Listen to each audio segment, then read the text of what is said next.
Farm house book చేసుకుని friends తో enjoy చేయాలనుకుంటున్నారా? అయితే వెంటనే డోసే యాప్ ని డౌన్లోడ్ చేసుకుని బుక్ చేసుకోండి.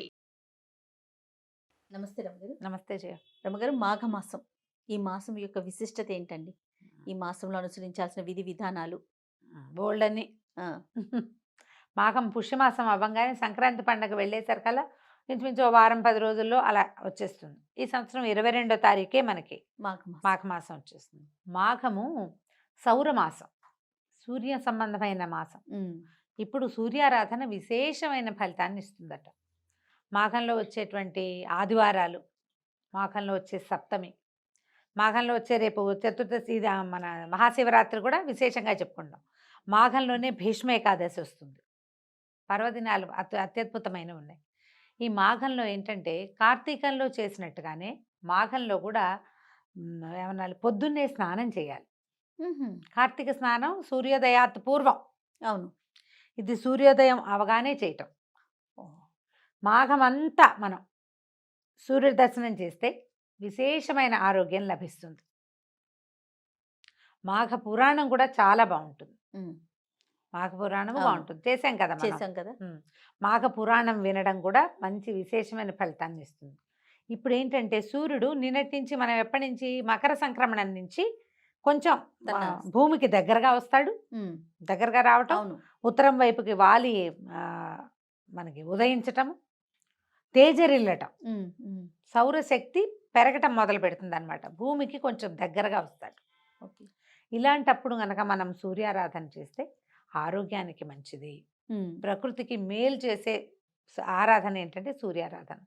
సూర్యుడు ప్రత్యక్ష నారాయణ స్వరూపం కదా. ఇప్పుడు మనం మామూలుగా చెప్పుకుంటాం సృష్టి స్థితి లయకారకులు. సృష్టికారకుడు బ్రహ్మ, స్థితికారకుడు విష్ణువు, లయకారకుడు శివుడు. స్థితికారకుడు అంటే విష్ణువు ఏం చేస్తాడు, మనని కాచి కాపాడతాడు కదా. ఆ కాచి కాపాడే దాంట్లో మనకి ఆహారాన్ని ఇవ్వడము, ఆరోగ్యాన్ని ఇవ్వటం అనేది ఒక ప్రత్యేకమైన సెషన్ కదా, ఒక ప్రోగ్రామ్. ఆ ప్రోగ్రాంకి అధిపతి సూర్యుడు. సూర్యుడి వల్లే మనకి పంటలు పండుతాయి, సూర్యరశ్మి వల్లే ఆరోగ్యం, సూర్యుడి వల్లే మన రోజు, మన దినం గడుస్తుంది కదా. ఏ దినం, అనుదినము మనకి సూర్యుడు కనపడాల్సింది. ఏ రోజున సూర్యుడు లేడో ఆ రోజున చీకటిగా ఉంటుంది జీవితం. సూర్యుడు లేకపోతే పచ్చదనం లేదు. పచ్చదనం లేకపోతే పంట లేదు, పంట లేకపోతే తిండి లేదు, తిండి లేకపోతే మనిషి లేడు. ఇంకా సైకిల్ కదా ఇదంతా. సో ఇప్పుడు వచ్చేటువంటి సూర్యుడిని ఆరాధించడం చాలా విశేషమైంది. మాఘంలో ప్రత్యేకంగా మామూలుగా మనకు ఆదివారాలు, సప్తమి తిథులు సూర్యుడికి సంబంధించినవి. రవివారం అంటాం ఆదివారం కదా, సండే కాబట్టి ఈ ఆదివారం నాడు, మామూలు ఆదివారాలు ఎట్లా చేసుకుంటాం మనం, అది మన ఆట విడుపుగా ఉంటుంది.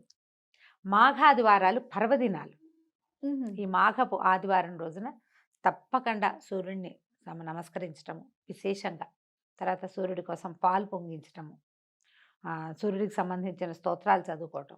ఆ రోజు నియమం ఏం చెప్తారంటే స్త్రీ తైల మధు మాంసాన్ని వర్జయేతని. ఓకే. బ్రహ్మచర్యం చేయాలి, తైలం మానేయాలి, నూనె మానేసి నేతితోటి వంట చేసుకోవాలి. మధువు మాంసము కూడా పనికిరావు. ఏదైనా తాగటం కానీ మాంసాహారం కానీ నిషేధించబడింది. సంవత్సరం అంతా మీరు నిషేధంలో ఉన్నా లేకపోయినా కనీసం ఈ మాఘమాసంలో ఉన్న 4 ఆదివారాలని క్యాలెండర్లో టిక్ చేసుకుని ఆ 4 days అయినా మానేయచ్చు. అంటే మానేయండి అంటే ఎలా ఉంటుంది, ఆజ్ఞగా ఉంటుంది. ఆజ్ఞ కాదు, మానేయాల్సిందే అని చెప్పట్లేదు. మానేస్తే మీకు మంచిది. ఇప్పుడు ఇవన్నీ కూడా దేశానికి మన కూడా ప్రయోజనం ఏమి లేదు, వారికే కదా, మన సొంతానికి మనకి కదా. నువ్వు ఎవరైనా ఒకళ్ళు మానేస్తే వాళ్ళకి ఆరోగ్యం, ఇంట్లో ఒకళ్ళు మానేస్తే మిగిలిన వాళ్ళకి ఆరోగ్యం రాదు కదా.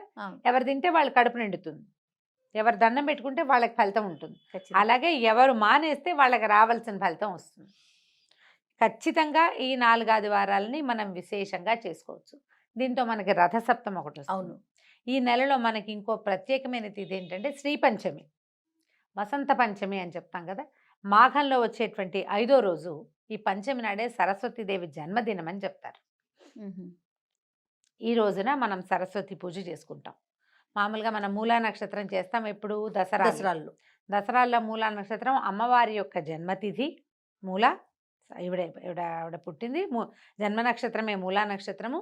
తర్వాత ఏమో ఈ మన అమ్మవారు నీల సరస్వతి స్వరూపం తీసుకుని మహిషాసురమర్దినిగా అవతరించడానికి ముందున్న స్వరూపాల్లో మూలా నక్షత్రం రోజునే ఆవిడ నీల సరస్వతి రూపం మహాసరస్వతి స్వరూపాన్ని తీసుకుంది కాబట్టి ఆ రోజున మనం అప్పుడు పూజ చేసుకుంటాం.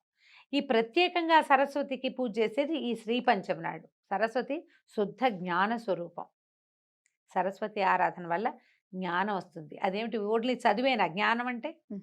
కాదు కదా, బుద్ధి కదా, బుద్ధి. అది అన్ని రకాలుగాను. ఇప్పుడు బియ్యం జరగాలి, అదో జ్ఞానం కదా. అవును. అవి ఎక్కడి నుంచైనా ఏదైనా ఒక ఊరు ప్రయాణం చేయాలంటే దానికి కావాల్సిన వివరాలన్నీ తెలుసుకోవాలి, వివరాలన్నీ గుర్తుపెట్టుకోవాలి. అవన్నీ జ్ఞానానికి సంబంధించిన విషయాలు. అవును. ఓ ఊరు, ఓ ప్రాంతము, ఓ విషయము, జనరల్ నాలెడ్జ్ అంటాం కదా దాన్ని మనం. ఈ నాలెడ్జ్ జ్ఞాన సంబంధమైన వ్యవహారం. అది ఆ జ్ఞాన సంబంధమైన విషయాలని సరస్వతి దేవితోటి రిలేట్ అయి ఉంటాయి. ఈ శ్రీ పంచమి రోజున ఎవరైతే శ్రద్ధగా సరస్వతిని ఉపాసిస్తారో వాళ్ళకి జ్ఞాన సముపార్జనకు అవకాశం లభిస్తుంది.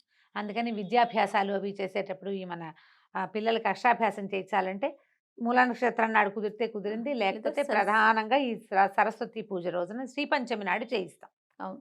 ప్రఖ్యాతమైన సరస్వతి ఆలయాలు మనకి చాలా ఉన్నాయి. మాఘంలో కిటకిటలాడుతూ ఉంటాయి అవి. అమ్మవారు ఈరోజు జన్మించింది అని చెప్తారు శ్రీ పంచమి నాడు. సో ఆమె జన్మతిథి కాబట్టి తప్పకుండా ఈరోజు పిల్లలతోటి ఏదైనా సరస్వతికి సంబంధించిన ఒక శ్లోకం చెప్పించి ఇంట్లో అవకాశం ఉంటే సరస్వతి దేవి పటం ఒకటి పెట్టుకోవటం. ఒక చిన్న కలశం, మామూలుగా కొబ్బరికాయ చెంబులో నీళ్లు కానీ బియ్యం కానీ పోసి కొబ్బరికాయని పెట్టుకుంటాం కదా. అవును. సరస్వతి దేవిని అందులో ఆవాహన చేసి షోడశోపచారాలు చేసి పూజ చేసుకోవచ్చు.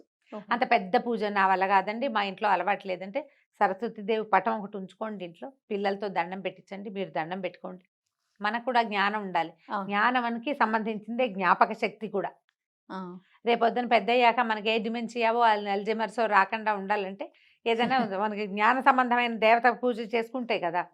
ఆమె గురించిన శ్లోకాలు, స్తోత్రాలు, సరస్వతి స్తవము బోళ్ళని దొరుకుతాయి. మామూలుగా మనం చెప్పించుకునే సరస్వతి నమస్తుభ్యం ఎలాగూ ఉంది. ఏదైనా ఒకటి చక్కగా చదువుకుని అమ్మవారికి ఒక దండం పెట్టుకోవటం, శ్రీకారాలు పుస్తకాల్లో శ్రీకారం రాసుకోవటం, ఆ రోజు ఖచ్చితంగా పిల్లల్ని కాసేపు చదివించటం, తప్పకుండా ఏదైనా దేవాలయానికి తీసుకెళ్ళటం. సరస్వతి ఆలయానికి వెళ్ళగలిగితే జనం అంతా అక్కడికే చేరుతారు. మనం ఇంట్లోనే ఓం ఓం అని పూజ చేసుకున్నా సరిపోతుంది. ఈ మాఘంలో చేసేటువంటి ఈ ప్రత్యేక సరస్వతి పూజ కూడా మనకి విశేషమైన ఫలితాన్ని ఇస్తుంది. ట్రై చేసి చూడటమే. ఇప్పుడు ఒక పూజ చేస్తాం, పూజ చేయగానే సడన్గా ఎక్కడి నుంచి పుస్తకం రాలిపడి మన నెత్తిలోకి ఎక్కిపోదు. అవును, నిదానంగా కదా, నిదానంగా వెళ్తుంది. జ్ఞాన సముపార్జనకి అవకాశం లభించే రోజు కాబట్టి ఈ రోజున మనం ఏదైనా కొత్త పుస్తకం చదవటం మొదలు పెట్టడం, కొత్త శాస్త్రం మొదలు పెట్టుకోవటం, సబ్జెక్టు కొత్తది ఈ రోజునే మనం ట్యూషన్స్ కానీ ఎక్కడికైనా పంపించదలుచుకున్నాం అనుకో, సంగీతం పాఠానికి, నాట్యం డ్యాన్స్ క్లాసులకి ఫస్ట్ స్టార్ట్ చేస్తాం. అది ముహూర్తానికి ఇంకా వాళ్ళ నక్షత్రము అవి చూసుకోకర్లా. శ్రీ పంచమి నాడు కొత్త పాఠం మొదలు పెట్టేసుకోవచ్చు. శాస్త్ర విద్య ఏదైనా లాంగ్వేజ్ నేర్చుకోదలుచుకున్న వాళ్ళు కూడా ఈ రోజున ఇక ముహూర్త నియమం లేకుండా చేసేసుకోవచ్చు. మాఘమాసం ప్రధానంగా సూర్యుడు. ఈ నెల రోజులు సూర్యోదయం అవగానే సూర్యుడిని చూసే ప్రయత్నం చేయండి. మీరు క్యాలెండర్లో గుర్తుపెట్టుకోండి. తర్వాత నెల మాఘం తర్వాత ఫాల్గుణ మాసం వచ్చేసరికి సూర్యుడు చొరచొరలాడడం మొదలు పెట్టేస్తాడు. అవును, ఫాల్గుణంలో చూడలేకపోతాం, మాఘంలో చూడగలుగుతాం. సన్ గేజింగ్ అని ఒక ప్రత్యేకమైన ప్రక్రియ ఉంది. ఇదేంటంటే సూర్యోదయం కాగానే గడ్డిలో కానీ మట్టిలో కానీ నిలబడి సూర్యుడిని అలాగే చూడడం. ఓహో, ఆ ఉదయ బింబాన్ని చూడాలి. ఎండకే చూడలేపు, కళ్ళు పోతాయి. ఉదయ బింబమే ఎంత మంచిదో కంటికి ఒంటికి కూడా. చాలా సమస్యలు తీరుతాయట. అంతసేపు చూడకపోయినా సూర్యుడికి లేచి స్నానం చేసేసి దండం పెట్టుకోవాలి. ఆ ప్రయత్నం చేయండి, కుదిరిన వాళ్ళు చేయండి. అంతే. పిల్లలు పొద్దున్నే లేచి చదువుకునే పిల్లలు ఉంటే వాళ్ళతోటి సూర్యబింబానికి ఒక నమస్కారం చేయించండి. ఆ సూర్యకిరణాన్ని ఆస్వాదిస్తే మీకు ఏంటంటే స్కిన్ ప్రాబ్లమ్స్ తగ్గిపోతాయి, బ్రెయిన్ షార్ప్ అవుతుంది. అసలు ఆరోగ్యం భాస్కరాది ఇచ్చేదన్నారు. ఒకవేళ మీరు స్నానం చేసేసి తయారుగా ఉంటే చక్కగా సూర్యబింబానికి ఎదురుకుండా నిలబడి ఆదిత్య హృదయం చదువుకోండి. దానివల్ల కూడా ఎంతో మంచి ఫలితం లభిస్తుంది. తప్పకుండా ఇన్ని ఫలితాలు ఇచ్చే మాఘమాసాన్ని ఆరోగ్యాన్ని ఇచ్చే మాసంగా ఎవరి కావాల్సిన పద్ధతిలో వాళ్ళు మార్చుకుంటే మంచిది. తప్పకుండా. నమస్తే. నమస్తే.